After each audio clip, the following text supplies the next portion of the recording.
Poverty, as we know, is a very serious problem on the Tohono Nation, and it impacts hundreds and hundreds of kids. Sure does. Nearly half of the population lives below the poverty line, and fewer than half complete high school.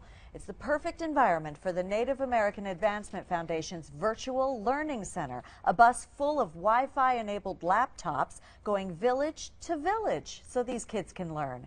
Kristi's kids got special clearance to go on the reservation. See how it works. Back then, I didn't really think of education much.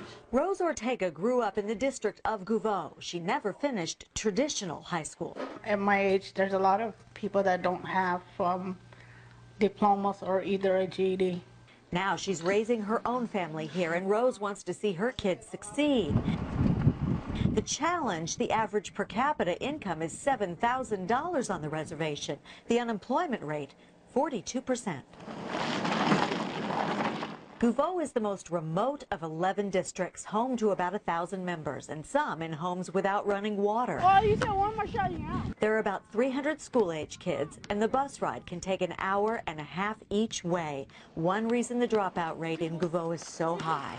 So they're rolling the classroom to the kids.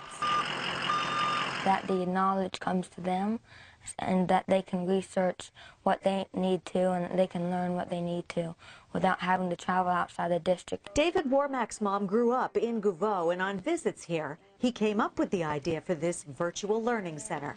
Keep kids engaged, on board, so they don't drop out. The bus sets up near Wi-Fi hotspots for a couple of days each week in the remote villages of Gouveau. They're there. They're already there, lining up. When we get there, and we're like, okay, we have to set up, and then you can come on board. The computers are loaded with learning games. Language arts, math, science, and reading and writing. There's also a GED curriculum, and Rose Ortega's using it for community college. Her son, Valente, says the virtual learning center is a big help.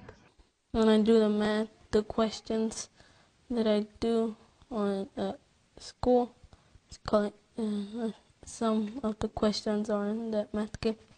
What's your dream for him when it comes to school? That he finishes school, either goes into some kind of vocational training, continue a higher education. So the first bus was about $30,000 with additional ongoing expenses, of course, for gas and maintenance. The foundation hopes to buy more, though, and eventually serve the entire reservation. If you want to help out, we do have more information on the Kristi's Kids page at kvoa.com. We'll be right back.